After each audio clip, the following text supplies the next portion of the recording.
to On the Mic. My name is Mike Goldman. I am very honored to have with us today a man who probably doesn't call himself a guru, but I would call himself a guru. He has educated himself from a very young age to be a physical specimen and someone who is across so many incredible subjects. In his bio, it says something like 42 years of knowledge and development in helping humans become the best that they can possibly be.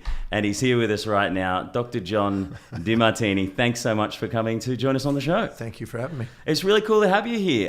Been following your work for a while, and it hasn't been an easy ride from the start, which makes your story something that people can relate to. Because there's a lot of motivational speakers out there that just read a whole stack of books and regurgitate it out there for the public. But it wasn't easy from the word go, and it's what makes your story so cool. Welcome back to Australia. Thank you. I appreciate it. It's fun to be here. You must love it here. I do. I come here 4 to 5 times a year, and I was once married to an Australian, so she passed away, but Athena, yes. Athena, the star woman, used to get my stars from a beautiful lady. She was amazing. Mate, your life of traveling the world and sharing this incredible knowledge, how's it going for you so far? I've been very blessed. I love it. I enjoy coming to Australia, lovely people, and I get to travel the world and teach. That's what I've been dreaming about doing since I was 17. And when you say travel the world, you really do travel the world. You live on this massive cruise ship, and you basically, stop off in every port, sharing your knowledge with the world. Well, I can't say that I'm always sailing. Many times I'm flying. I think majority of the time I'm flying, but That's like your house. That's a residence is on the ship. I've been on there since 2001. Since they launched it in 2002, but I bought it in 2001. That's so cool, man. That must be fun. So you go, okay, where's the world going to be? Oh, it's going to be in America. No, I don't feel like going there. I think I'll go to Australia and help some people down there. Exactly. So cool. Hey, so you've written all these books. I'm going to basically break this interview up into a few different sections because you're an expert in so many fields. We wouldn't just want to focus on relationships, even though I'm sure you can spend about 5 hours trying to figure me out. The body and health and figuring out getting your body performing to an optimum level. And on a business side of things, you help people see the positive side and work their business to their full potential. Well, I had a dream when I was 18. I didn't exactly know what it meant at the time, but I heard the term mastery. And I had a desire to master my life. It sounded cool. And so I then asked, what exactly does that mean? And then I realized that there are categories or areas of life that people can master. And I believe that many people want to expand their mind and develop their mind. And they want to develop a business, and they want to develop their wealth potential, and they want to develop relationships. They want to develop leadership skills. They want to have a vital body and an attractive body. And they want to be inspired. So I've made my life to study everything I can in helping people master and empower those areas. Any area of our life we don't empower, people tend to overpower. So that's been my dream, and that's what I do. And I wanted to exemplify it because Einstein said that the greatest teacher is exemplification. So I wanted to empower all 7 areas of my life and help other people do the same for theirs. Yeah, Einstein was a bit of a legend, wasn't he? And another legend, someone who you look up to, and I think you studied him in a lot of ways, was Gandhi. Gandhi, when I was 18, I remember studying his experiments with truth, and then I read all of his memoirs. And I think most of the books that have been out, I can't say every one of them, but most of the books that were at the time on his life, I read. And I was very inspired by him. But there were many people, Da Vinci and Einstein, and I went through and tried to study as many of the classical philosophers as I could, great theologians, philosophers, the greatest scientists, the greatest business leaders, try to find the greatest in each of those fields and try to glean the most universal principles I could so I could build a foundation of information that could help people create their own legacy in life. So you've got such a wealth of knowledge, your courses, your workshops, the things that people can learn online about you. What would you say is the most popular that people ask you about? Popular program or popular topic? It's relationships, work. I think that there's a cross-section in the programs. I teach 76 courses, and the primary course is the Breakthrough Experience. I've taught that 1,125 times. Whoa. And So it's ingrained in your brain. yeah, well, it evolves. It keeps evolving. I've done it in 63 countries and for nearly 3 decades. People change, cultures change. Yeah, so that one, I'm focused on doing something to help people empower all areas. So we may have people there that are having challenges in their relationships and want to take it to another level. We have people that want to grow their business, and we have people that are, no matter what they've done, they can't get ahead financially, or people that are extremely wealthy and they want to do, what do I want to do with my philanthropy? I have a cross-section of people, but I try my best to educate myself about that and glean insights from other mentors in those areas, because I have mentors in all those areas, to assist myself and them to do what they would love to do in those areas, whatever that may be. Some people are focused on 1 or 2 of those areas, some all of them, some are not really focused on some of those areas. But I believe that deep inside, there's a yearning to do it. Mm-hmm. When you're a single individual, and let's say you're a woman looking for a man, you're looking for somebody that is healthy, that's nice looking, that looks vital, and you're looking for somebody who is inspired by something. Yeah. You know, and you're looking for somebody that's intelligent, and you're looking for somebody that has some ambition. You don't want to be some guy that's just, wants to do nothing. Yeah. You want somebody that has some resources, so you don't have to take care of them. You want somebody that really wants to be with you and wants to learn how to communicate in your values and appreciate you for who you are. You want to be loved for who you are. And you want somebody that has can get along with people and socialize. So there's a natural yearning biologically in all of us to try to maximize those areas for fitness and for mate selection and Is survival. that someone who they think they are themselves? Do you think some people sort of look for a mirror image of themselves? Well, very commonly, the ancient Greeks said that when you see more similarities than differences, you have infatuation. When you see more differences than similarities, you have resentment.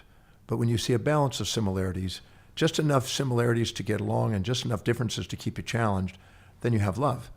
And I think that we tend to seek that which is similar, but we tend to attract that which is opposite to make sure we get a balance of similars and differences. They've shown biologically that maximum growth and development occurs at the border of support and challenge. And many people are addicted to one side, and then when they get challenged, they get stressed. And So they don't want it too easy? Yeah, they want it too easy, but they stay juvenilely dependent when they have nothing but support. Right. They become more precociously independent when they get challenged. And when they get the combination, they just feel that they grow at the right rate. You got to find a happy medium. Yeah, I was having fun with a woman who was in the front row at the Breakthrough recently. And I got on my knees and I said, I imagined that she was now my partner, right? Just for fun. It's just a skit. Cool. Is this rated PG? Can we talk about this? This is PG. And I said, I just want to do everything you want me to do. Just tell me what you want me to do. Just I want to be everything you want me to be and everything else. And I just completely minimized myself and made her everything. And her face in front of the whole room went, get a life. and she wasn't interested. No, because you want somebody that stands up as an equal, not somebody that minimizes themselves as an underdog. And then I turned around and I said, all right, lady, do what I tell you. And I went to the other extreme. And again, her face cringed. And I said, but if somebody's looking across from you and has equity with you, which we call a match, and we don't talk down to them in an uncaring way, and we don't look up to them in a careless way, careful way, but we have a caring way. We keep the ring on the finger. Right, okay. Is it true, if you like it, you should have put a ring on it? Well, I'm not saying that you have to marry everything that you love, but some people have a natural inclination to want to, be married and have children and build a family.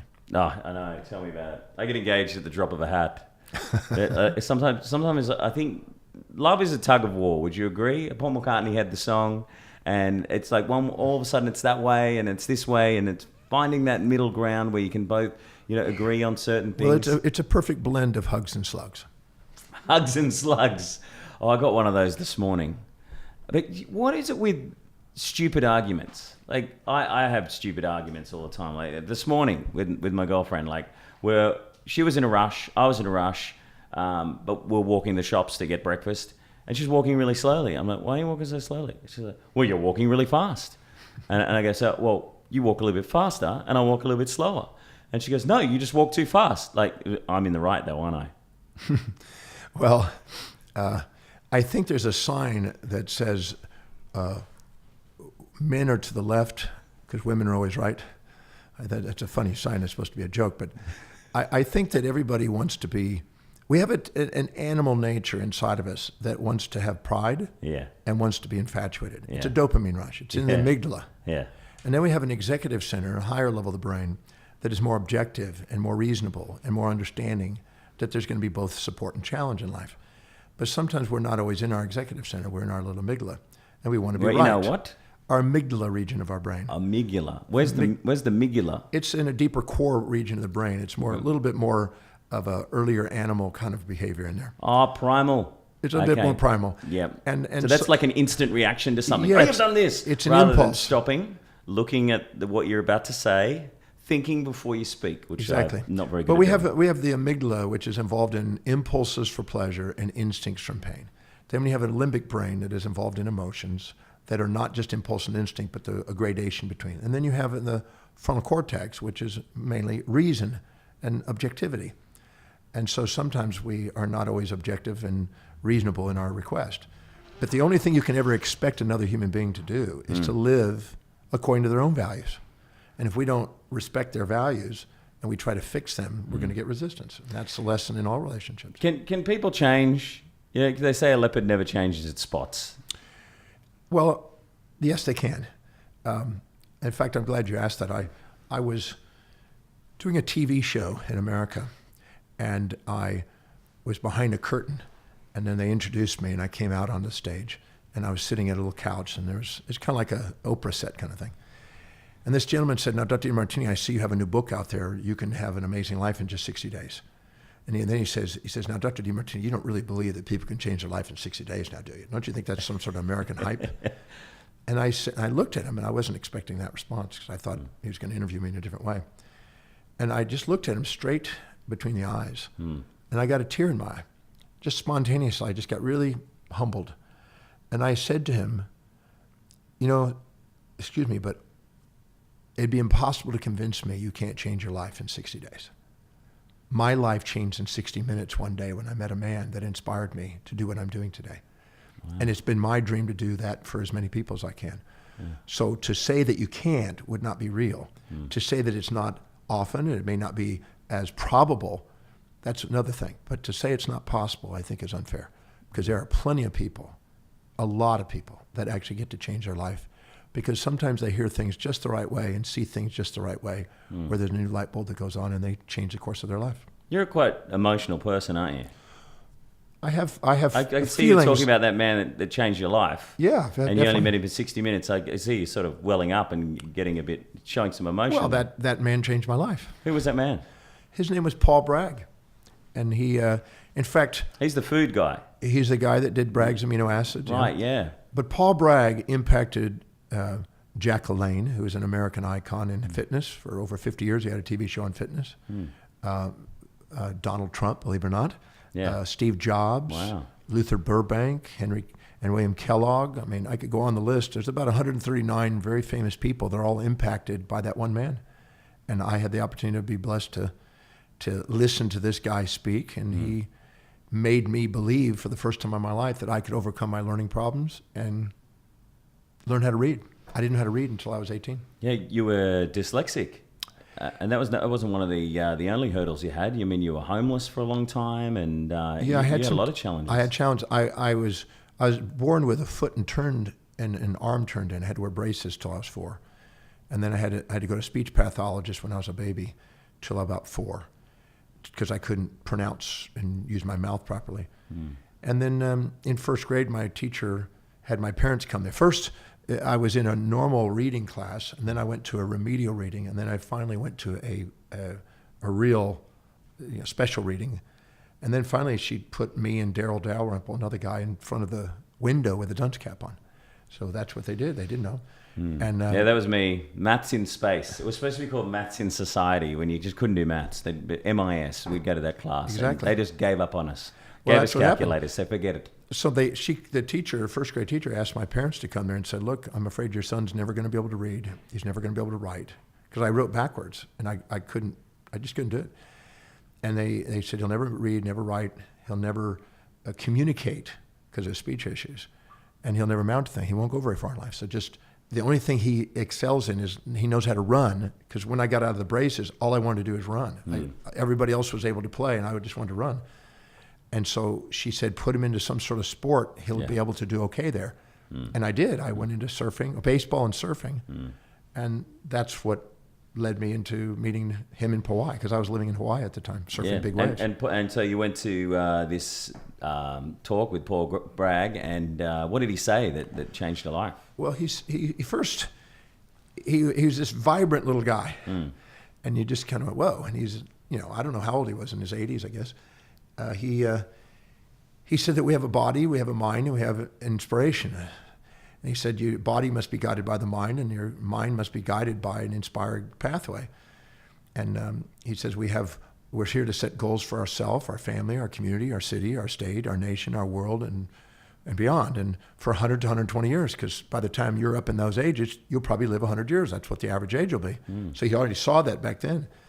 And he was inspired, and he taught us about the power of our mind. And he said your thoughts become things. What you think about impacts your life, and what you visualize about your life impacts your life. The secret. Yeah, it's basic, the secret principles. And so I started applying the things he said, and it turned my life from living in a tent to returning back and taking a GED to get a high school equivalency, and eventually trying to get to college and learning how to read, and I eventually learned, and I didn't want to put it down. I just started reading like a madman. I just couldn't And look stop. at you now. You started writing a book back then. I think you wrote the first page after you went to that Paul Bragg seminar. I wrote out my goals and my mission statement then. And that book is now a 4,000-page book of goals. What? So I never. How far have you got through the 4,000 things? Well, a lot of them. Yeah, a lot of them. But that's I'm a still big have bucket them. list. It's a big bucket list, and I figured I'd rather have a big bucket list than a small one. What's next on your list of things that you want to do? Well, you must have done skydiving by now, surely. Actually, I've never done skydiving. What? It's not Okay, been we'll my thing. organise it today. Do you want to do it? I'll sort it out. We'll both go. Yeah. Well, I can't do it today. We could land on the world, and then we could go to South America. That'd be good. I would probably go for that. My sister's done that, but I haven't done skydiving. I haven't had a really urgent thing. I love being in space. I love being in traveling, and Yeah. I guess. You want to go to space? Yeah, I actually was involved in the Spaceship One launch in 2004, and then actually already paid for going into suborbital travel. But then they grounded Spaceship One, and Spaceship Two came on, but there was some casualties for that. Yeah. And Branson had to postpone it. Did you get a refund? No, it was just waiting for it to launch. Oh, okay, again. cool. But wasn't it like $1 million to get a ticket on that? No, first it flight? was about $250,000, but Yeah, it worth wasn't that it, much. man. You get to go to space. It's definitely worth it. So you just want to experience being weightless, Yeah. be in space. We like to be the first motivational speaker in space and get up, start doing a lecture. I didn't think about that. I just had loved to go up in space, but That would be incredible. I would love to be able to look back at the Earth. There's a thing called an overview effect that many astronauts have experienced. Yeah. That when they go into space, they tend to fall in love with Earth, and I wanted to go in and look back at how beautiful the Earth is. That's one of the things that I wanted to do. That would be incredible. Isn't it amazing what Elon Musk is doing? Did you see the Falcon Heavy launch the other day? Yeah. I think it's hilarious that they called it Falcon Heavy. Why? Because it's Falcon Heavy. Yeah. Did you pick up on that? Yeah. That guy does whatever he wants. But And he put his new car in space at the front of the rocket. Yeah. What a legend. Well, he's a visionary for sure. Yeah. And I like to say is that I'm very grateful to know that there's people out there that are cutting edge people like that. Changing the world. I wanted to do that in the industry of education. So that's been my love. Back on Paul Bragg, it might have been a Gandhi thing. I could be a little bit confused, but you regularly do fasting. You still do that, or you I used still to? do occasionally. I can't say it's like it was. Yeah. I had a very strong motive in my teens and 20s because of the strychnine poisoning. I had strychnine cyanide poisoning. And I didn't know about that. How did you get that? Well, expanding my consciousness through natural means back Hello. in the 70s. Okay. Well, it was the 70s. Yeah, so early 70s. But I was told by Paul Bragg that because of that, that if I fasted, it would take the fat levels down and it would reduce that into the bloodstream, and it would be conjugated and released into the liver and excreted. So I did what he said, and I fasted, and it worked, and it reduced all the symptoms that I had, and so I did a lot of fasting. Is it true that, because I've never done it, and I'm fascinated by it, because apparently it's like hitting the reset button on your body, and I heard a story about you when you challenged some athletes to a running race, and you ended up winning, and you hadn't eaten for days. Yes, How does that work? Well, it depends on what we define as winning, because it was the track team at Wharton Junior College that I was at, and the biologist was working with the track coach, and the biologist says, I got a guy who is fasting a lot. I did a 35-day fast, and it was on the 8th day of a fast that they wanted to challenge me to a running, just to see what I would do, because I was able to run. And they took off with these strong muscular bodies and stuff like that, and the first 5 miles, they were way ahead of me. And when we got to 9 miles, I caught up with them. And when I went to the 11-mile mark, I had them behind me. They were tuckering out. And I got to the 18 miles, nobody was there. And I was drinking water, and they could have anything they want during that run. And I just drank water, and I was wearing these little gym shorts, and I was running barefoot. And they just didn't understand that. But I got into a kind of like a perpetual motion machine.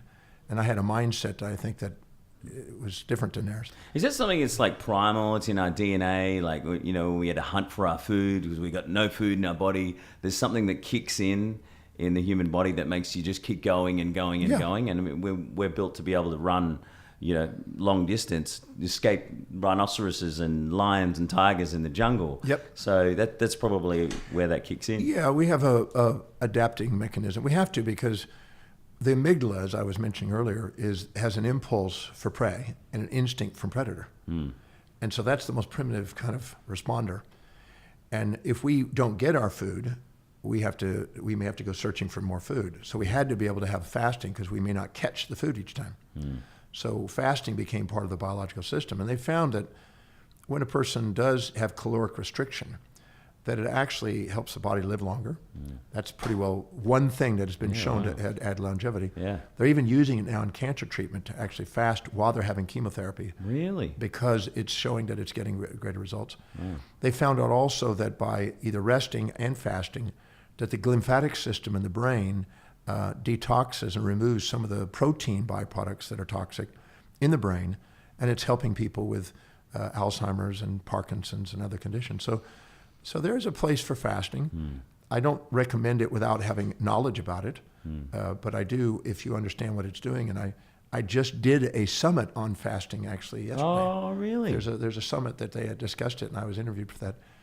And I don't go around, calling myself a faster. You're not the fasting man. I'm not a fasting guy. Yeah, I just happen to do that because of my strychnine. But I've certainly learned enormous about it. I think I read everything that was available in America at the time on it while I was doing it, just so I understood. And Gandhi was an inspiration because he did it. He kept records of his daily activities, everything he ate, everything he thought, every day as a memoir. And that was inspiring, and I did that same thing too. And so when you did that, were you just taking certain foods and just noting, okay, this makes me feel lots of energy, this makes me feel tired? I had a list of what time of the day it was, what I consumed, solid, liquid, whatever it was, whether it was, and then psychological things that were going on in my mind and physiological things going on in my body, and I kept notes. And I did that. And I did exactly what Gandhi did. I figured if it's good enough for him, it'd be good enough for me. And I did it literally for a couple of years. I just did that every day ritually. Did you go around shirtless with a big nappy on as well? Not a nappy, but... what are they called? That thing that Gandhi used to... Yeah. Yeah, the boardies that were just like a towel. Yeah, I can't say I went that far, but I certainly did get out in the sun a lot. But I learned a lot about my own physiology, and I think some of it was helpful to many others. And so you meditate. Do you still do that quite often? Is that part of your daily ritual? I do a lot of meditation. So what do you do on a daily basis? Is it like a 10-minute thing, or is it like a full hour? It varies. It could be 15 minutes, or it could be an hour. I mean, it could be different things. Sometimes when I'm on a flight, because I fly a lot, I'll use meditation. Sometimes that's the wisest thing for me to do, because I really don't have the ability to get sleep on some flights. I leave maybe Toronto and I'll land in London, and it's a 5-hour something flight, and you really don't get a decent rest. So it's better to meditate, and then I get up and I speak when I get there. Did you for a while there? Did you go for a few years not sleeping. Did I hear that right? And you would like meditate for like 4 hours with your head on the floor? Yeah, How'd you do that? I did about 35 years of 4 hours sleep. What? Yeah, I didn't sleep. Crazy. But And you felt fine. You didn't. yeah, You had enough energy. I did 4 hours and about 10 minutes last night, so I'm still doing today. But Man, look at him go. You're a but machine. I did use meditation when I was 18, 19, 20, up to about 23. I did a lot of meditation in replacement of sleep, and I would just sit kind of in a lotus position and just lean forward and turn my head to the side and review in my mind what I'd read and learned that day. And I found that very productive, and I was fine and refreshed. You don't feel tired the next day? Is not that just tired. something that we have in our heads? Oh, we must sleep for 8 hours. There's even books about it. Like a friend of mine was trying to give me a book the other day that said, the human body, we're supposed to sleep from as soon as the sun goes down till the sun comes up. And that's like it's 11 hours. Well, it used to be we hours. broke sleep up into two components. When Yeah. the sun went down, we slept, and then we got up in the middle of the night, and then we slept again later at sunrise. Right. That was a double sleep pattern. And some people still do that, and they think it's insomnia, but it's just a pattern that's there biologically. So there's nothing wrong with it. Don't panic. Don't take pills. No, you might get up and do something for a bit and go back to sleep, but I work really well. Sometimes I wake up at 2 o'clock in the morning. There's no one Yeah, it's around, quiet. no phones, I no used cars. to go to bed at 10, get up at 2, do yoga till 2:30, speed read from 2:30 to 6:30, usually 4 to 6 books, 7 books, and then I would go and jog, and then I would come back, clean up, and then I'd go to school, and then I'd go to clinic, and then I would come back and teach from 7 to 10, go to bed at 10, and do the cycle again. I did it every night. Wow. That was a normal pattern. That's incredible. But you're probably not likely to do that unless you develop the habit of it and you have some purpose in your life that you are trying to fulfill. If you have meaning in your life and purpose in life and you're inspired by life and you eat wisely, you eat to live, not live to eat, you have a higher probability of having more vitality and less need for escaping through sleep. Okay, so let's talk about the business side of things, because you've helped people get motivated in their life and their relationships and their businesses. Everyone from celebrities to rock and roll wrestling WWE guys. Any celebrities off the top of your head that you might have helped with their business and motivational? Yeah, I don't normally bring up a lot of name dropping, but Okay. I do all the time. I have had the opportunity to work with various celebrities in the movie industry and also in sport industry. So yes, I have. So what would be the most common thing that these celebrities and sports stars come to you with? Say, I feel like my career's over. How do I revitalize it? Or how do I take it to the next level? On occasion, that's there. I mean, that has happened. But most of the time, they are working like any human being. We have this assumption that somehow they have a different life than everybody else. But the reality is they have challenges with relationships and challenges with managing money and challenges with business growth. I mean, sometimes they're agents. I mean, sports people, be a lot of sports people that have agents and they never learned how to manage money and their agents managed it for them and used it. Happens so much, doesn't it? I mean, even Michael Jackson. Yeah. Michael Jackson had that. I had the opportunity to meet Michael a number of times. And, Oh, wow, cool. and Michael was very soft-spoken. You could stand literally in front of him 2 feet away and you could barely hear him. Very soft-spoken But man. man, could he sing? Oh, he's an amazing singer. And his father, Joe, was quite different than his mother. They were like complete opposites. Yeah. His mother was very elegant and very present, and Joe was kind of distracted and he wasn't sure where he was thinking. But there was definitely their needs are they're sometimes the same needs as anything. Family challenges, how to get along with somebody, how do I deal with my fears of rejection, how do I get everything done in a day that I want to get done, and how do I prioritize things that we all face. And it's all emotional based, isn't it? Like, oh, I'm not good enough, or I can't achieve that goal, or how can I get there? And, people are letting me down. I mean, is it a lot of people in business and relationships as well? Do they see it as glass half full rather than half empty? Rather, looking at the better side of things, looking at the bad side of things? Well, I tell people that if you set a goal that has all positives and no negatives, your brain is set up automatically to come up with the anxieties and phobias and fears to let you know you don't really have an objective goal, you have a fantasy. And so the fears that people face are actually feedback to give them guidance to set real goals in real time with thinking out the risks and mitigating those with strategic planning and foresight. So anytime we set up a fantasy, we automatically create a phobia. And I help them redirect the goals to make sure that they're really truly thought through, so they're really strategically able to take actions towards an objective to get it. I can't imagine building the Brooklyn Bridge without a plan, or any great edifice without a plan. And the same thing for our lives. Those that don't fill their day with high priority actions that inspire them, that lead towards an objective that's meaningful, their life fills up with distractions and frustrations, and as a feedback to let them know that. Do people not make big enough goals? Should they aim higher? Or should they go, okay, well, this is what I've got. I should just behave myself and just work within my means? Well, the people you associate with will have an influence on that. If you associate with people that have small goals, if you try to go beyond them, they're going to be like the crabs in the bucket trying to bring you back in.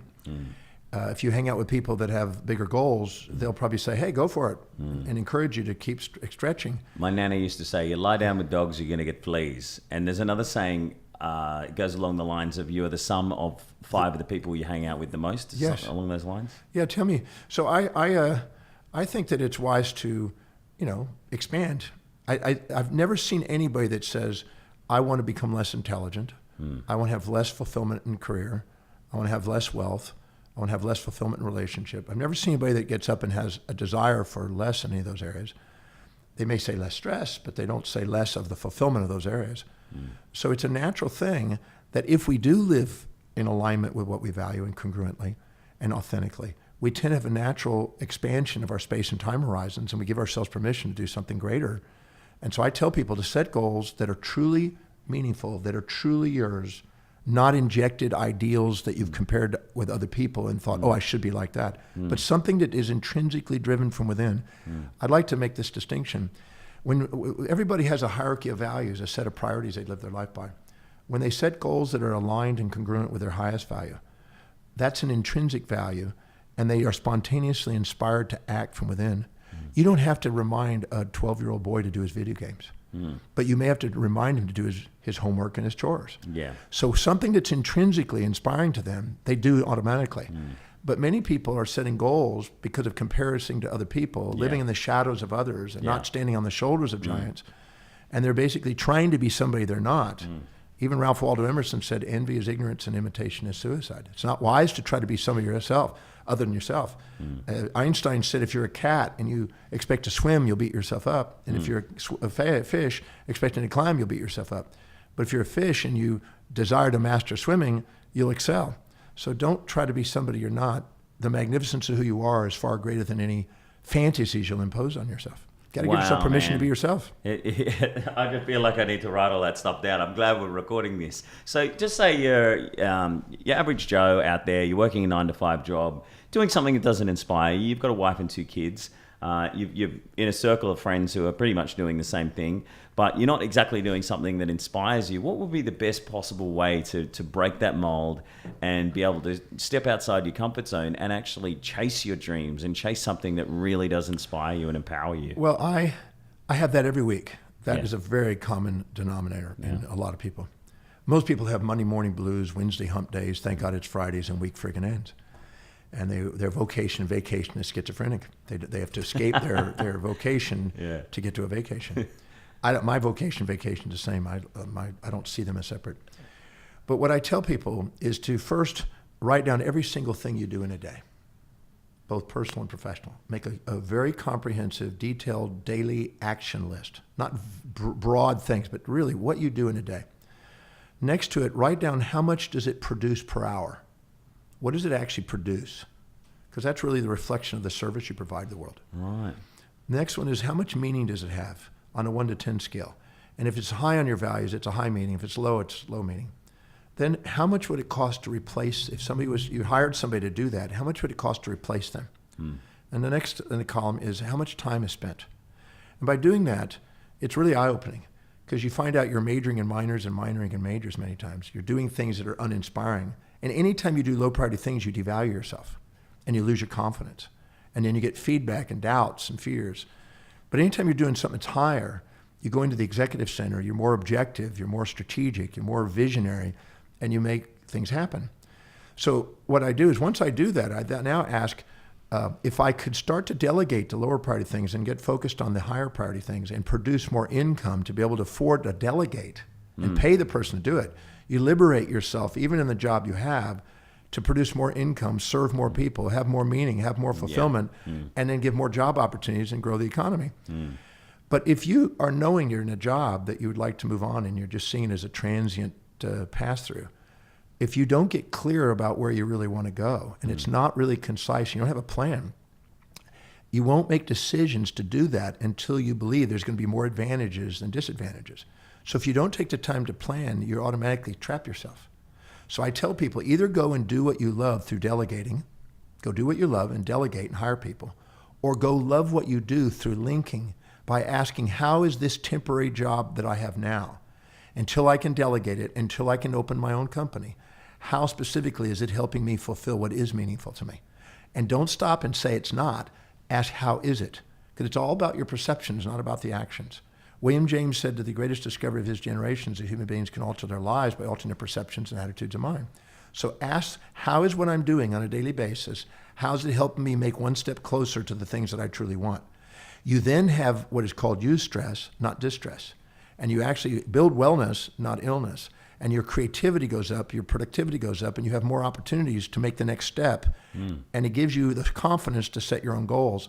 And if you save money along the way and quit thinking I can't afford, but to say pay yourself first and pay it, and you'll attract more money, because when you manage money wisely, you receive more money to manage. You have a higher probability of then having the cushion to take the risk to start your own entrepreneurial adventure. Is that also got a bit of a gratitude feel about it, because you're so thankful for doing the things that you love, and you're sending out that message to the universe that this is what I really want to do, and you attract more of that back? Well, I think anybody, if they walked into any store and they had somebody that was engaged and inspired and loved what they do and they were grateful and they met you with a appreciation, you have a higher probability of having a desire to go back or refer, and they're likely to grow their business.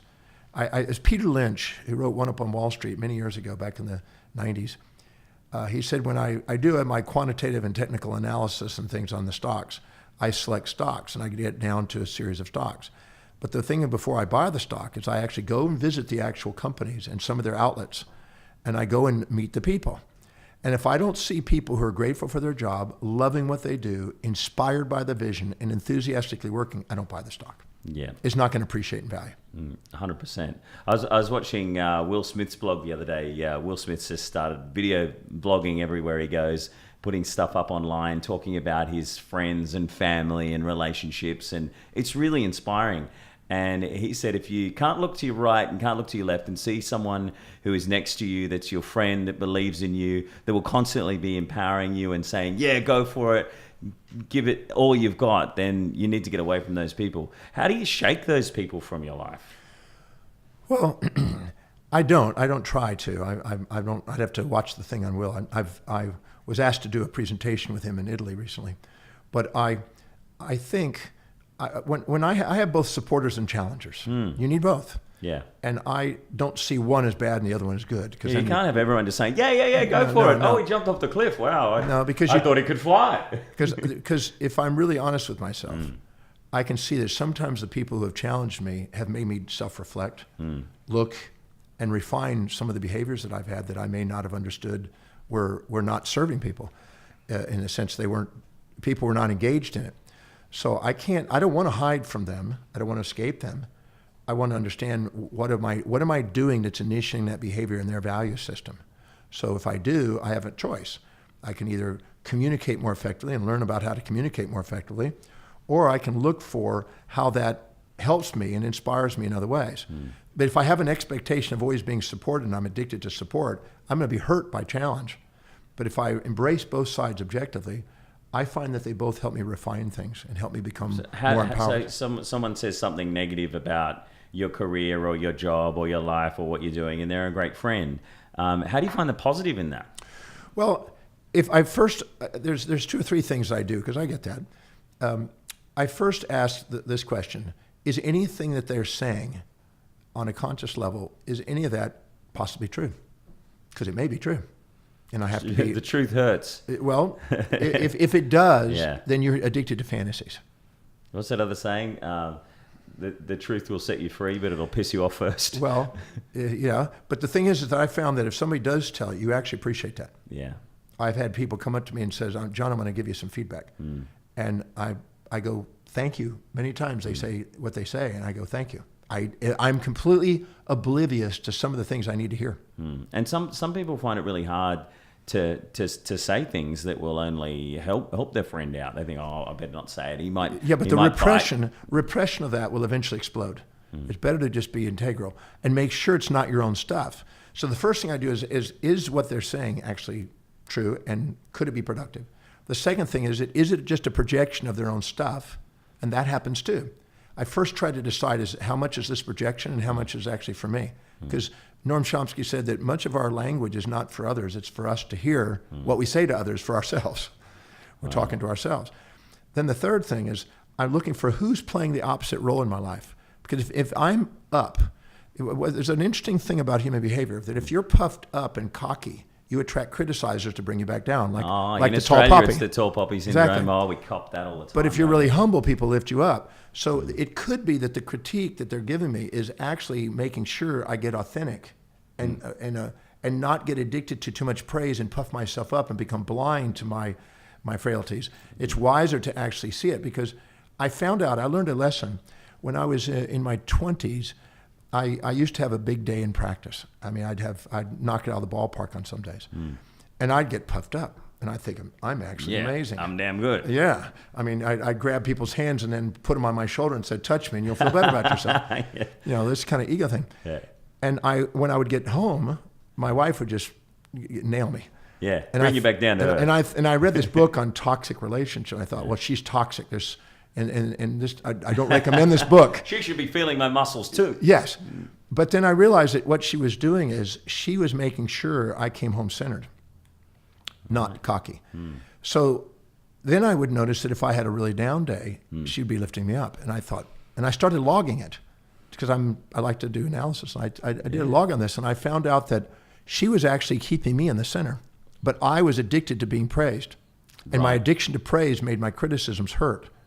And so the second I realized that I needed both to keep centered, I appreciated the criticisms, and I didn't avoid the criticisms anymore. And I realized that sometimes they're giving me feedback that the praise people are unwilling to do. And I centered myself in my relationship.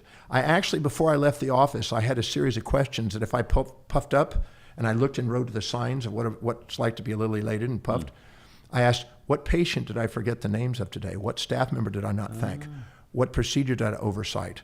What name did I not remember? And what birthday did I forget? And I created my own checklist to humble me.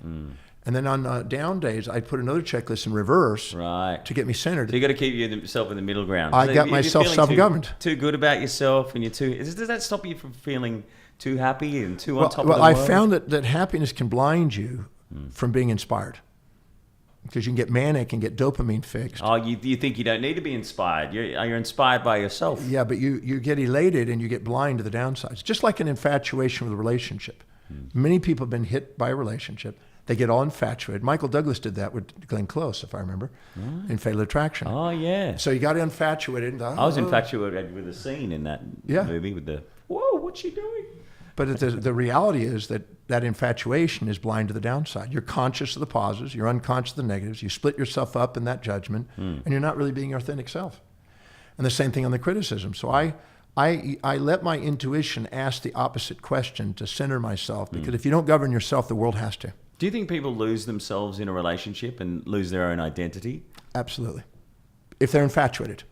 If they're infatuated and play underdog and they put somebody on a pedestal, they'll tend to inject their other person's values into their life and try to live in those people's values.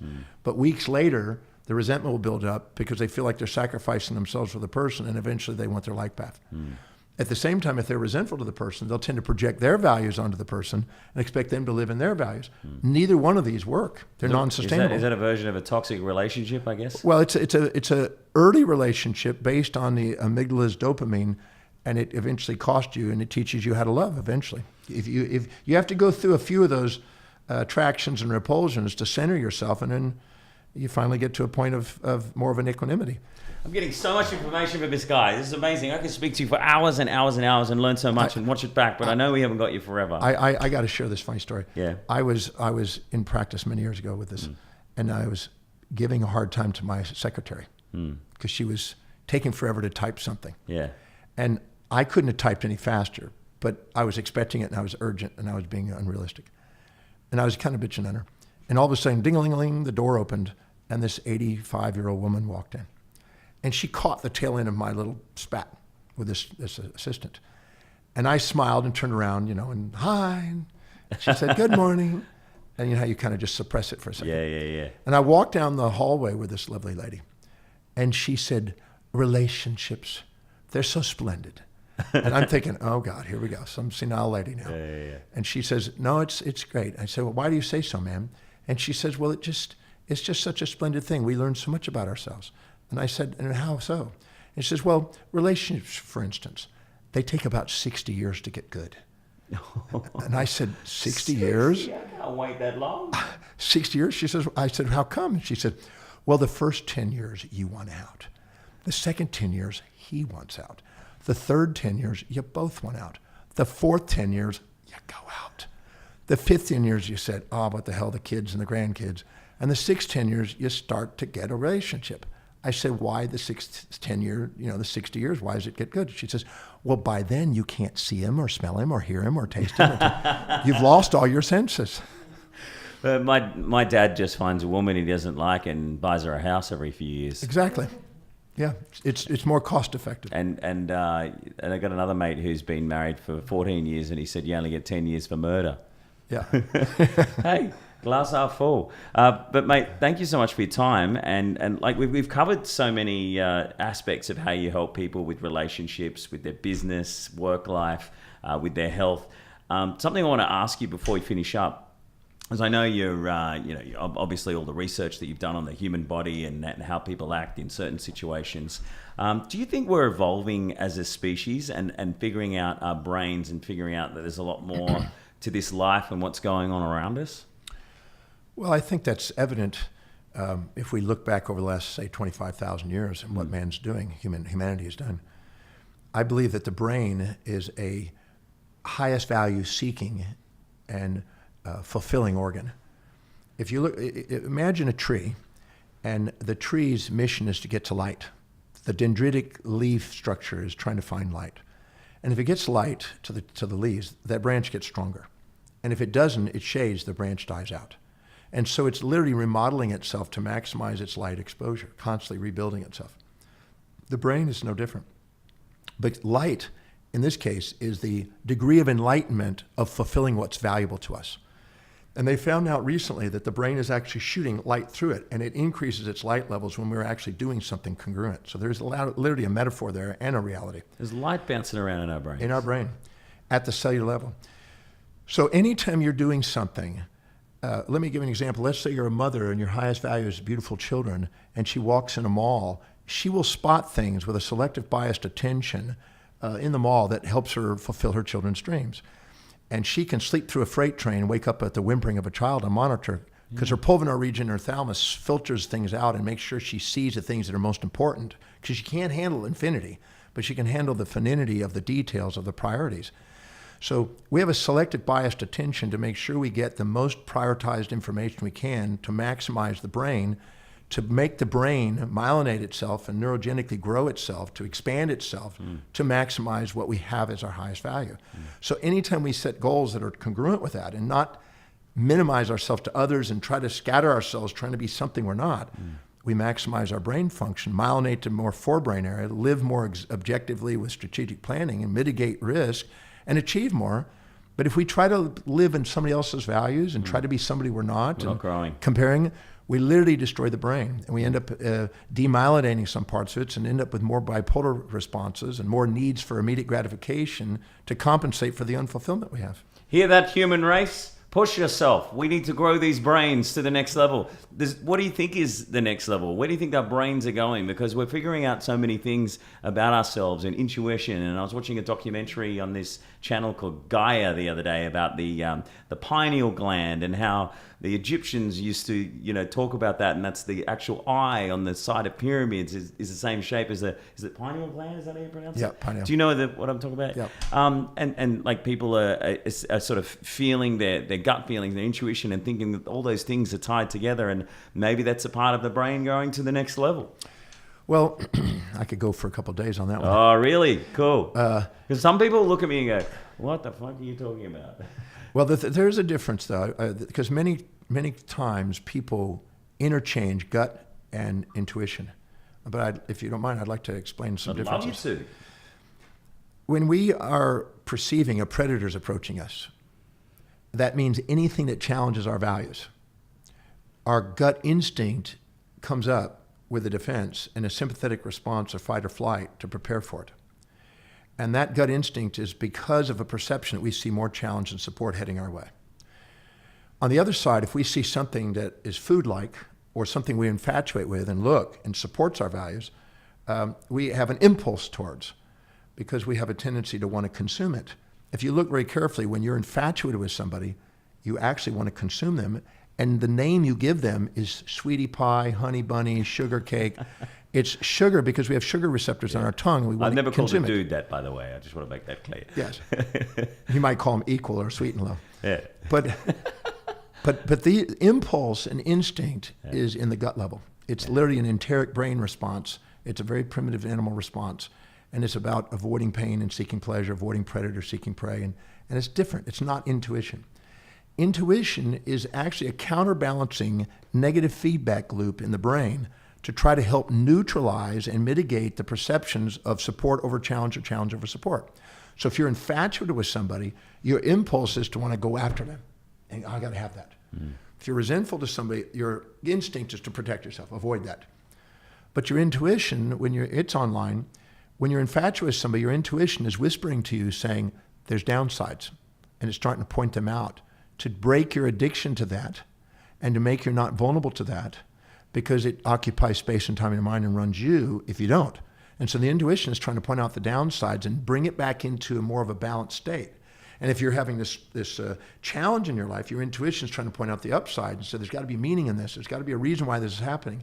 It's trying to bring it back into balance to set you free, because the animal nature inside us of avoid and seek, the human being has meaning, and it has the ability to transcend that with objective reason. And that's the difference between our animals and the humans. So our intuition is a higher function, overriding impulses and instincts to liberate us from our animal nature and to give us aspects where our greatest creativity and ingeniousness and inspirations and potential to do incredible contribution. So our intuition is an important component. It's not the truth. It's just trying to get us back to the truth where we see things objectively. Is that like when you meet someone and all of a sudden you just have this intuition, a bit of gut feeling maybe as well, that this person's really cool because they're in line with your values? Well, if they're supporting your values, that's your impulse to want to hang out with them. Yeah. That's the pleasure seeking. But your intuition is saying, keep your eyes open. If it's too good to be true, it probably is. Yeah. It's just like some of the speculations in the market. People get either greed or fear, right? Yeah. And greed is a combination of the impulse from the amygdala, and fear is the instinct from the amygdala. And we don't learn to govern that, and we we buy when everybody's buying, and then we sell when everybody's selling, and we lose all our money. Yep, that's the thing. Our intuition is trying to be contrarian and trying to bring things back into balance. When things are up, it's pointing out the downside. When things are down, it points up the upside, and it's trying to center us. Because if we aren't centered, the world on the outside runs us, and if we are centered, the world on the inside runs us. And when the voice and the vision on the inside is louder than all the emotions on the outside, we master our life. Master your life, master your emotions, master everything. Master Goldman and Master Demartini have been here on the mic today, and I want to say it has been an absolute pleasure to meet you. And if people want to see you in action, what have you got coming up? Well, I'm doing a presentation tonight. I don't know if this is live, but if it's not live, then. Yeah, we have you'll have other presentations coming up that we can. I come back into. I'm doing a presentation tonight in Sydney, the 10 Principles of Great Achievers, but I'll be back in May and I believe June. Doing a tour through different cities throughout Australia. But if they just go to my website, drdemartini.com, they can see the events menu, and they can see where I am around the world. I think you've got like a bit of a get to know yourself quiz thing on there. Well, there's a value determination process on there that I've developed that helps you get rid of the illusions about what's valuable to you and help you get more objective about it. And it's very valuable. It's being used in universities and education and many different fields. And it's a very practical 30-minute exercise you can do to help you determine, and you'll get a printout, and it's private. No one will see it except you. And you can keep it and go back to it and do it again and compare things. But to really determine what is really valuable to you on how to set priorities in your life. It could be very helpful to people. Dr. John Demartini, let's go skydiving. You've been watching On the Mic with Dr. John. Thank you. Thank you. Amazing. I think our show was a skydive. As it was.